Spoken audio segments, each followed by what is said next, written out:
మన కాకి డ్రెస్ వేసుకోగానే మన గురించి మనం ఏమనుకుంటామంటే మనమేదో ఆకాశం నుంచి ఊడిపడ్డ ప్రజలను కాపాడే దేవుడు అని. కానీ సామాన్య జనం మన గురించి ఏమనుకుంటారో తెలుసా? Dash dash dash. వాళ్ళు ఏం తిడతారనేది మీ ఇష్టానికి, మీ ఊహాశక్తికే వదిలేస్తున్నాను.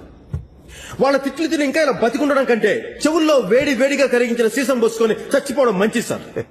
ఇప్పుడు నేను మాట్లాడింది మీ అందరికీ బాధ కలిగించుండొచ్చు,